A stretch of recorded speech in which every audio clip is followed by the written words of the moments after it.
एक साजिश के तहत लोगों को बदनाम करने के लिए इस तरह की मतलब हमारे प्रमाण का और इस तरह की बातें करके तो छवि खराब करने का प्रयास किया जा रहा है। स्वाभाविक है कि लोगों को लग रहा है कि भाई ये फिर सरकार एनडीए का बनने जा रही है। इस बात का लोगों के मन में कहीं ना कहीं मतलब कष्ट है, जाकर इसीलिए अनर्गल तरीके से और हमारे नेताओं पर बेवजह आरोप लगाने का काम और आजादी के लंबे सफर में जो हम लोगों ने जो काम किया है जी 55 साल कांग्रेस पार्टी की सरकार रही जी केंद्र में, बिहार में 15 साल लालू जी रह जाते, जो डेवलपमेंट होना चाहिए हो नहीं पाया। बिहार को हम जानते थे गड्ढे का बिहार, अंधेरे का बिहार, और माननीय उच्च न्यायालय ने कहा था कि जंगल आज बिहार में है। आज के एरनौ के स्पेशल एपिसोड में हमारे साथ बात करने के लिए बिहार सरकार में मंत्री प्रेम कुमार जी हैं। सर पहले तो एरनौ पर बहुत बहुत स्वागत है आपका। Thank you. कैसे हैं सर, कैसी तैयारियां हैं? बहुत बेहतर तैयारी। गया टाउन से 8 बार विधायक रहे सर, ये धोती कुर्ता वाले नेता बहुत कम रह गए हैं। ऐसे में आप जैसे नेता अगर हैं तो ये बड़ी बात हो जाती है। जनता का आशीर्वाद है, पार्टी की कृपा है। इस बार भी चुनाव लड़ेंगे सर? पार्टी के जो आदेश होगा करेंगे। जिस तरीके से तमाम आरोप लग रहे हैं सर बीजेपी के बड़े नेताओं पर, उस पर आप क्या कहना चाहेंगे? चाहे वो सम्राट चौधरी हो, जेडीयू के भी नेताओं पर आरोप लग रहे हैं, तो ऐसे आरोप क्या राजनीतिकरण के लिए किए जा रहे हैं या राजनीति का हिस्सा है? बिल्कुल ये राजनीतिकरण हो रहा है। चुनाव सामने है और इतने दिनों से लोग को याद नहीं आ रहा था, और इलेक्शन जब सामने है तो इस तरह से एक तरह से कहिए कि लोगों को अपने एक साजिश के तहत लोगों को बदनाम करने के लिए इस तरह की मतलब हमारे प्रमाण का और इस तरह की बातें करके तो छवि खराब करने का प्रयास किया जा रहा है। ये हमको जनता भरोसा है, जनता हमारे साथ है, और जनता हमारे साथ है तो हमको जनता भरोसा है, लोकतंत्र विश्वास में है, तो जनता का फैसला हमें मालूम है। तो क्या वजह है सर तमाम चीजों को इतने आरोप लगाए जा रहे हैं और खास करके बीजेपी के नेताओं को ज्यादा टारगेट किया जा रहा है? इसलिए कि बीजेपी रेस में आगे है। इसी बंद करो बाबू, इसी बंद करो। भारतीय जनता पार्टी रेस में आगे है, नंबर 1 पर चल रही जाकर के है। एनडीए साथ में हम लोग मिलकर चुनाव लड़ने जा रहे हैं। स्वाभाविक है, बड़ी पार्टी राष्ट्रीय पार्टी होने के नाते, और स्वाभाविक है कि लोगों को लग रहा है कि भाई ये फिर सरकार एनडीए का बनने जा रही है। इस बात का लोगों के मन में कहीं ना कहीं मतलब कष्ट है, जाकर इसीलिए अनर्गल तरीके से और हमारे नेताओं पर बेवजह आरोप लगाने का काम। एक आपसे भी पर्सनल ओपिनियन रहेगा, आप अपने सरकार के काम को कैसे देखते हैं सर आपके नजर से? बहुत सुंदर, बहुत अच्छा काम हो रहा है, जो काम आज तक नहीं हुआ था। आजादी के लंबे सफर के बाद देख रहे हैं, देश आजाद हुए लगभग हमारे हो गए इतने वर्ष जाकर के, और आजादी के लंबे सफर में जो हम लोगों ने जो काम किया है जी 55 साल कांग्रेस पार्टी की सरकार रही जी केंद्र में, बिहार में 15 साल लालू जी रह जाते, जो डेवलपमेंट होना चाहिए हो नहीं पाया। बिहार को हम जानते थे गड्ढे का बिहार, अंधेरे का बिहार, और माननीय उच्च न्यायालय ने कहा था कि जंगल आज बिहार में है। और बिहार में पलायन तेजी से हो रहा था, और बिहार में इंडस्ट्री बंद हो गए थे और फॉरेन इंडस्ट्री शुरू हो गए थे। खाली स्कैम हो रहे थे बिहार में जाकर के। बिहार की जनता के समझ में आया, और 2005 में एनडीए सरकार जब बनी, भारतीय जनता पार्टी जदयू का जाकर के, और तब हम लोग फिर से सरकार यानी कि मतलब बनाने का अवसर मिला, तो जनता से वायदे हम किए थे वो वायदे पर खरा उतरने का काम किया। आज यात्रा आसान हो गया बिहार में जी, कानून का राज जा करके है, सड़कों का जाल बिछ चुका है, सड़कों का पुलों का जाल बिछाया जा करके, सभी नेशनल हाईवे जो भारत सरकार के सहयोग से 4 लेन किया जा रहा है, उसकी वाइडनिंग हो रही है, एक्सटेंसिंग हो रही जा करके है, यानी कुल मिलाकर बिजली 24 आवर गांव में मिल रहा है करके है। एक चीज पर आप लोगों को घेरा जाता है वो है पलायन पे, कि पलायन पर सरकार रोक नहीं लगा पाए, पलायन पर मतलब रोकथाम नहीं हो पाया, क्योंकि आज भी रोजी रोजगार के लिए कई लाखों लोगों को सर बिहार से बाहर जाना पड़ता है। तो ये सवाल आप लोगों के सामने चैलेंज की तरफ ये बातें उस समय की सरकार में थी जी, जब से कोरोना काल आया जी, जब वापस लोग आए जी, तो घटकर पलायन 2% रह गया।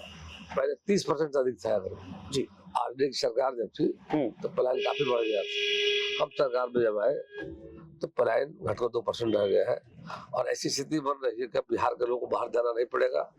बिहार में रोजगार का अवसर है जाकर के, उसकी व्यवस्था कर रहे हैं। तो देखा महिलाओं के लिए 1 करोड़ महिलाओं को हमने मुख्यमंत्री महिला रोजगार योजना के माध्यम से हमारी सरकार ने महिलाओं को आत्मनिर्भर बनाने के लिए प्रति महिला 10,000 की राशि दी है। आगे 2 लाख देने जा रहे हैं ताकि अब बिहार के लोगों को बाहर जाने की जरूरत नहीं पड़ी।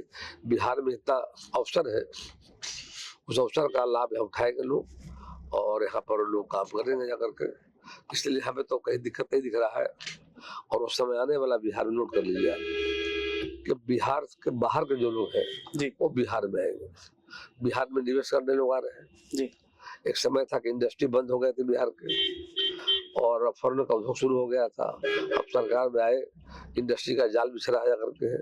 अभी मेक इन इंडिया के तहत देश के माननीय प्रधानमंत्री जी ने 12 राज्यों का चयन किया है। उस 12 राज्यों में बिहार को भी चयन किया गया है। डोभी में 1700 एकड़ जमीन पर और बिहार सरकार ने 1300 एकड़ जमीन दिया है। 3000 एकड़ जमीन पर वहाँ पर टेक्सटाइल इंडस्ट्री आ रही है, लेदर इंडस्ट्री, फार्मा, IT, अनेक प्रकार के इंडस्ट्री वहाँ हो रहे हैं। हम समझते हैं 6 महीने में काम जमीन एक्वायर हो गए हैं, वहाँ पर डेवलपमेंट का काम हो रहा है।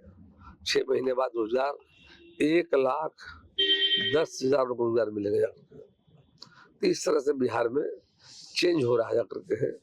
और बिहार में इंडस्ट्रियल हब हो जाएगा गया जी। और गया जी एक तीर्थस्थल भी है।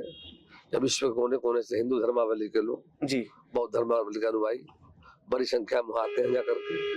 उनके लिए भी माननीय प्रधानमंत्री जी ने ऐलान कर दिया है कि काशी विश्वनाथ, और साथ ही साथ कहा है कि काशी विश्वनाथ के साथ आपको उज्जैन महाकाल की तरह गया जी और आपको बोध गया।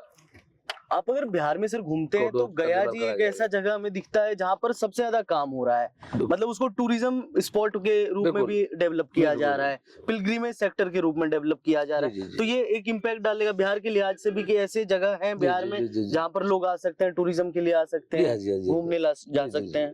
जी जी, तो बहुत तेजी से बिहार में बदलाव हो रहा है। टूरिस्ट की संख्या बढ़ रही है करके है जी। और बड़ी संख्या में बौद्ध धर्मावली के लोग विश्व कोने कोने से यहाँ पर आ रहे हैं। बौद्ध धर्मावली के लोग आ रहे हैं, सनातन धर्म के लोग आ रहे हैं जाकर के, अन्य प्रकार के लोग भी आ रहे हैं। इसलिए बिहार में हमारा बोध गया, भगवान बुद्ध को ज्ञान प्राप्त हुआ था और जहाँ भगवान विष्णु की नगरी गया जी में यहाँ पर लोग अंत सलीला फाल्गुन नदी किनारे पिंडदान तर्पण करने आते हैं। और माननीय प्रधानमंत्री जी ने जो ऐलान किया है गया जी बोध गया माँ मंगला गौरी कॉरिडोर, उस पर जल्दी निर्माण शुरू होने जा रहा है। मेट्रो आ रहा है गया जी में और पर्यटकों की संख्या बढ़ रही है। जितना पर्यटक पहले आ रहे थे उसमें काफी इजाफा हुआ है जी, वृद्धि हुई जाकर के है, शांति है, कानून का राज्य है।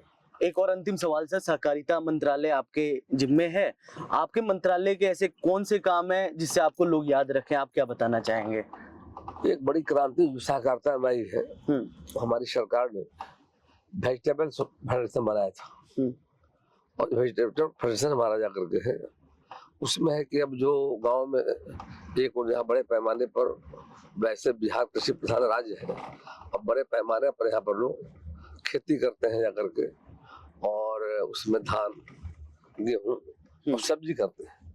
तो धान तो क्रय कर लेते हैं जी। पिछले वित्तीय वर्ष में 40 लाख मीट्रिक टन धान प्राप्त करने किया था और 48 घंटे में किसानों को खाते की राशि भेजने का लगभग 9,000 करोड़ राशि भेजने का काम किया है। तो उसी तरह से हम लोगों ने पूरे मिलाकर धान की प्राप्ति के बाद गेहूं किया है। सब्जी जो है बिहार तीसरे पावदान पर सब्जी उत्पादन के मामले में है। किसानों को सब्जी का सही दाम मिले जाकर के, तो उसके लिए भी हम लोग और वेजिटेबल फेडरेशन बनाए हैं और पहली बार बिहार की सब्जी करेला, कटहल, परवल, बैगन, आम, केला हमने भेजा है सीधे दुबई और नेपाल भेजा रहे।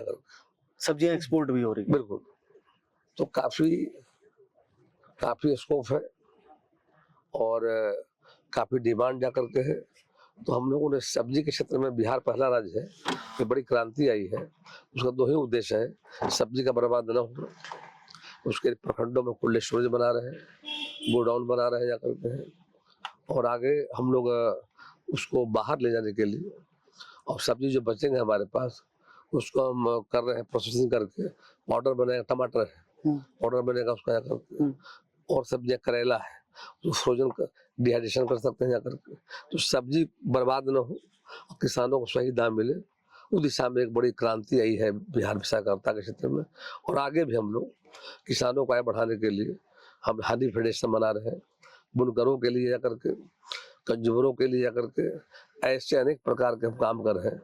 बिहार में मार्केटिंग फेडरेशन बना रहे हैं और मत्स्य पालकों के लिए भी कोऑपरेटिव बन रही है जाकर के। तो हर सेक्टर में सहकारिता के क्षेत्र में बहुत बड़े पैमाने पर काम हो रहा है और एक बड़ी क्रांति आई है। मैं देख रहा हूँ कि लगभग 5 लाख लोग 5 लाख 5 लाख जी सदस्य बनने वाले हैं जाकर के 3 महीने के अंदर। अंतिम सवाल सर, क्योंकि समय भी कम है, जो एक मैसेज आप पूरे देश और बिहार को देना चाहेंगे हमारे कैमरे पर देखकर।